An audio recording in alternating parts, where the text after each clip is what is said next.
Anyone else for public comment? Okay. Yes, please.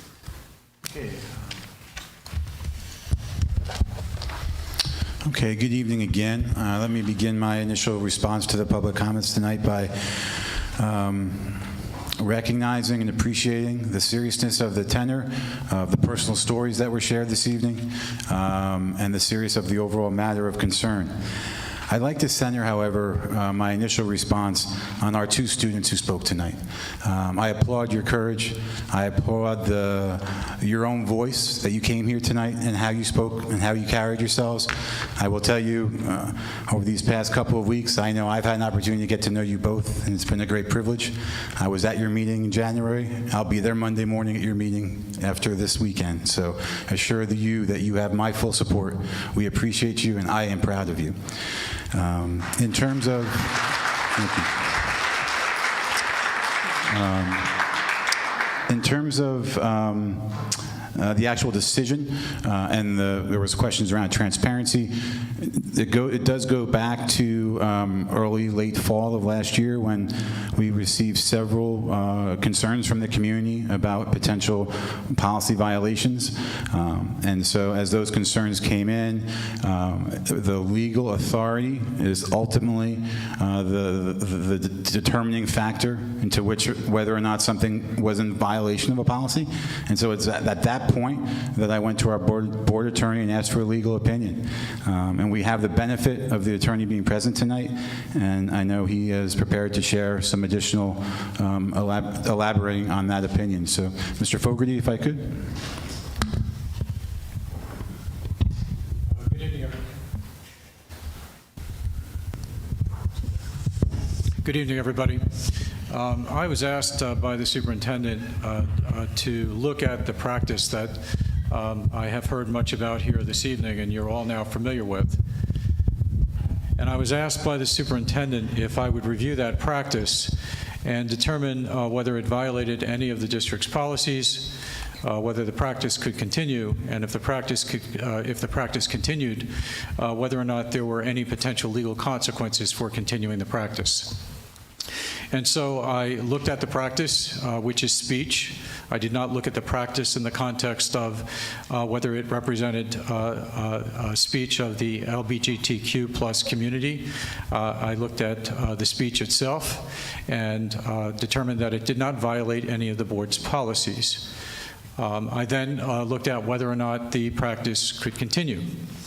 And I indicated that the practice could continue provided that we also permitted the same practice with regard to any opposing viewpoints, with regard to any opposing speech, that we could not pick and choose which speech and which viewpoints we would allow to be presented in our schools. If someone wanted to present a flag that was representative of their point of view, if someone wanted to display placards that was representative of their point of view, provided it was not profane or that it did not incite violence, we would have to permit it. We are a limited public forum. And so while this practice would not violate any of our policies, we look to whether or not there are any constitutional implications of allowing it to continue. The number of Supreme Court decisions, United States Supreme Court decisions, and state Supreme Court decisions are legion with regard to what our obligation is if we are going to allow speech to be displayed in our public schools. And so, as I said, if we were going to allow this practice to continue, we would have to be prepared to allow others who might have an opposing viewpoint or may have a viewpoint that is not necessarily opposing, but a viewpoint that might otherwise be seen by some of us as controversial.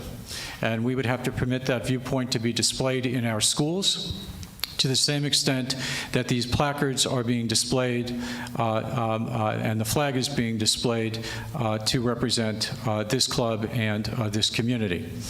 And so I indicated to the superintendent that if that were to occur, that what we also needed to be prepared for is the possibility that the presentation of those other placards, those other flags, that they might very well be seen as controversial. And if they were seen as controversial, they could have an impact on the educational program that we deliver to all students in this school district. And based on that, it was my advice that we discontinue the private display in classrooms, in conference rooms, of any speech that was not part of our curriculum. And so in closing, in going forward, I want to make a very firm commitment to our community that the safety of our LGBTQ students, our community, will remain utmost priority. And there has been some misconstrued statements around the portrait of a panther, mostly due because the project is still getting underground. It's not about a panther, it's not about a mascot. It's about defining core values. There was a speaker this evening, forgive me, I don't remember who specifically, but spoke about E and spoke about empathy and what the high school is doing. This project is putting us on that path to define our core values so that we have a common vocabulary for talking about how we treat each other. And when we treat each other in a way that breaks trust or violates policy or our discipline code, we have a common vocabulary for fixing that. So that's the ultimate goal of the Portrait of a Panther project. That will also be a student-led initiative, which I've heard a lot of value in this evening as well. But to do it well and to do it authentically, it will take several months. It has started, and it will not complete until likely towards the end of this school year. And with that, I conclude my responses to the public comment. Thank you. Moving on to district distinctions.